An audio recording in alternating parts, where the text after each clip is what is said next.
Hello students, welcome to the new session in the distributed system course.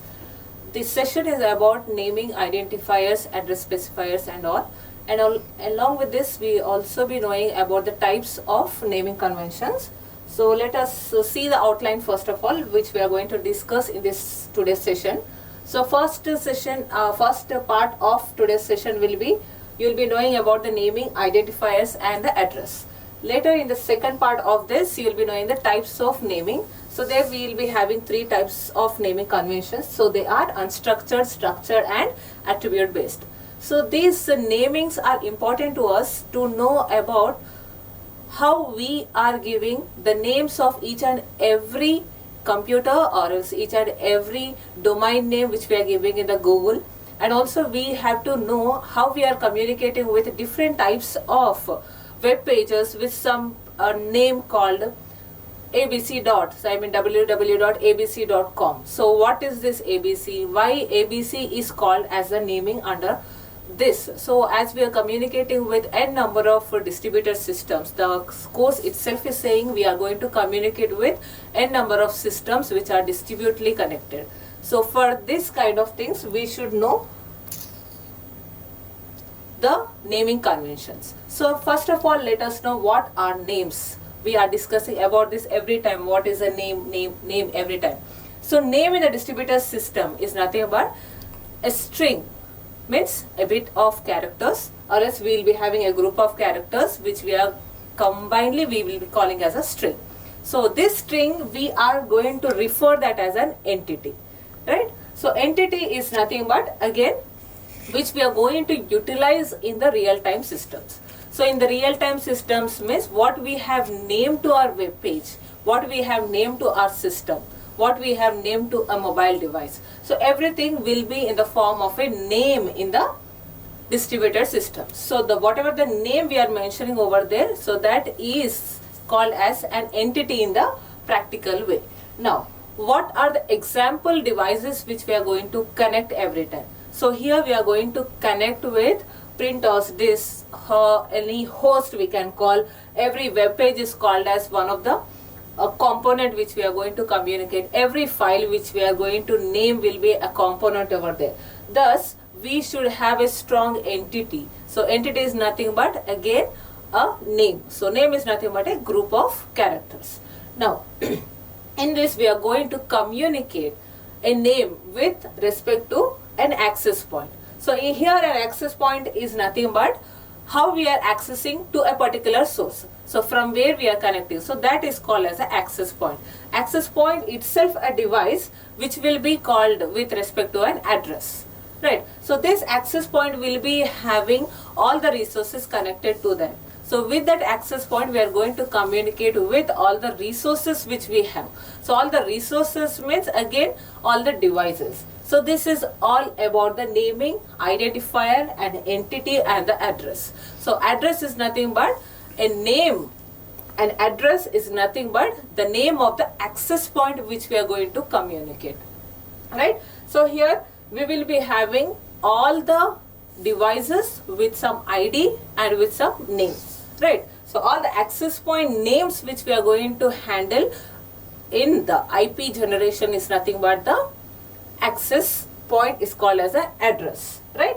So here we will be having the naming structures in n number of ways. So as we have discussed in the outline, we will be having unstructured, structured and the attribute based. So when we are discussing about the unstructured, so there is no proper format to be maintained, just we have to name our device or the access point with some name. That name may be anything randomly chosen. So here the identifier which we are going to discuss in this is the name itself. So there is no other than deviations from that name, right? So there is no additional information required in the unstructured. So how to maintain with this type of unstructured data? So here we are going to communicate with the casting technologies. So either it may be broadcasting or the multicasting. So in the broadcasting we are going to communicate with one device to the many devices. So this many devices will be having the same name, maybe same name, that is PW.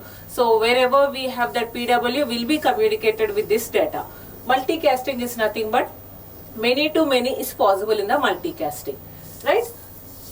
So here multicasting is requesting to the many systems at the same time. So if we are taking this as one example, here we have two processes and the third process is the server. So these two processes are the client servers which we are going to communicate with the one process. So how they are communicating? With some name called as CS. So can you see here, CS is a name given to this particular client. So now the server is going to identify to which client I have to respond back with the same name which the client stub has given as a name as a CS. So here we are going to check with that. And the other type in the unstructured is the home based. So how to handle with this is a home based. So home based is nothing but here every client will be communicated to the home location first. So if the home location data is properly identified, then the particular packet will be sent to the continuous current location data. Once the home location is verified, then the new location of that particular user will be sent with the data. So every time host home location will be responded back to the existing current location of the data. So if we take an example here like this, so if a particular user's home location is somewhere around there.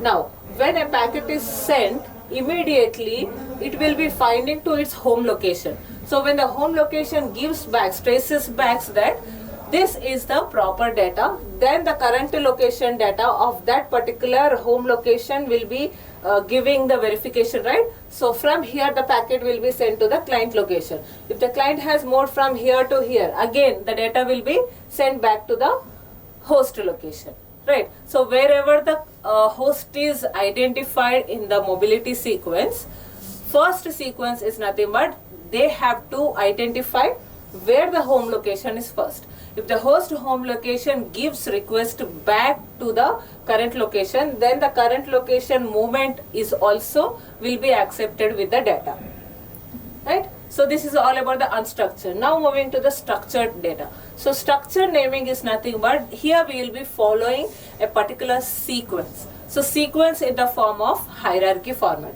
So as we know, an organization related to a state is related to a country. So like this country, state and organization, in that we will be having a number of sectors of department.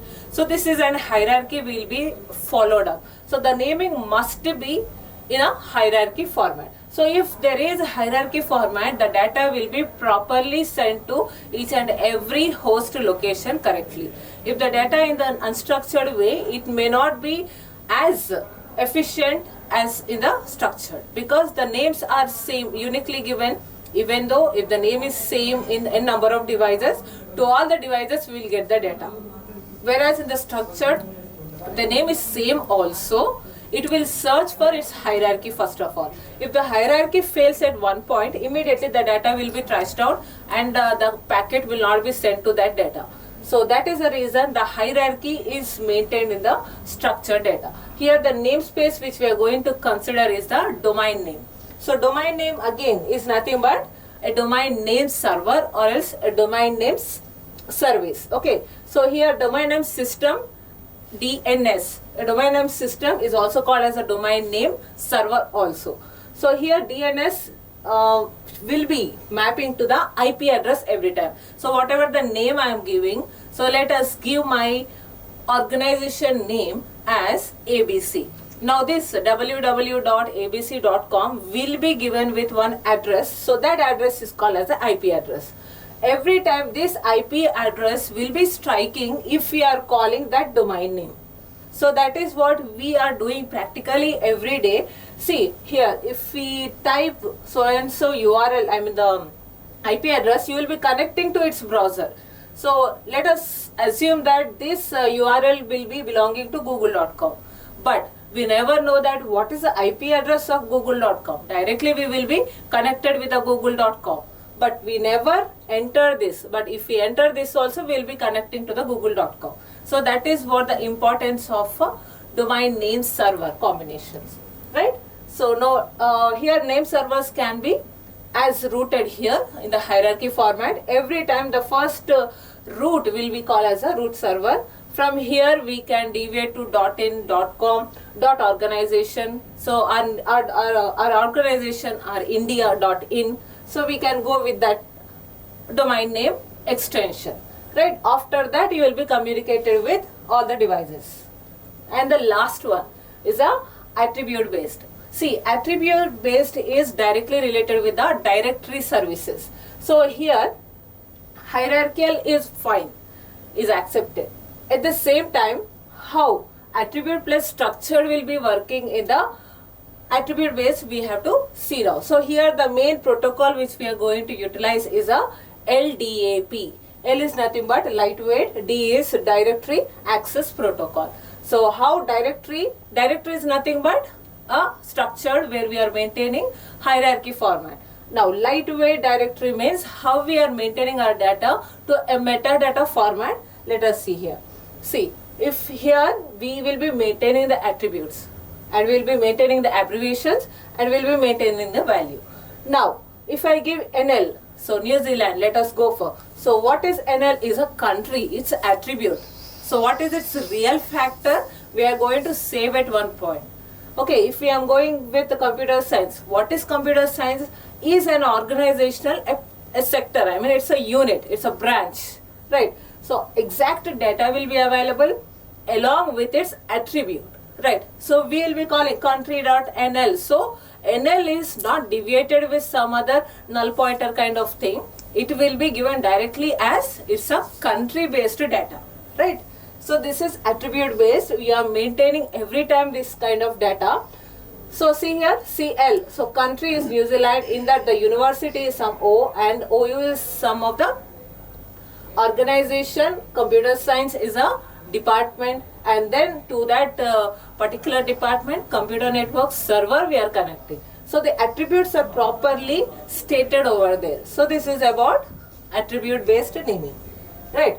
And the decentralized implementations in the attribute based are very important because see nowadays every programming languages which we are coding nowadays will be in the description format. So as you all know how we are doing with the XML configurations directly. So this token data which we are deviating from the code sector. So when we are giving type, when we are giving country equal to some book. So type is of book, type is of some country, and description is nothing but I'm going with one university, I'm going with one branch over there. So like that in detailed structure we are giving in the decentralized, and the decentralized concept itself says that we are communicating peer to peer, not in a client server format. So that is an important point we should know about centralized and decentralized data. First of all, centralized is nothing but client server architecture where master slave combinations will be there. Decentralized is nothing but every host in the network will be called as individual host entity, right? So if at that moment if I am acting as a client, I will be connecting as a peer. At that moment if I am acting as a server, I will be connecting as a server to the other server. So that is nothing but one-to-one combination, right? So this is all about today's session. If you have any doubt in this today's session, you can contact me either in the college or through the comments. You can post your doubts. Thank you for listening.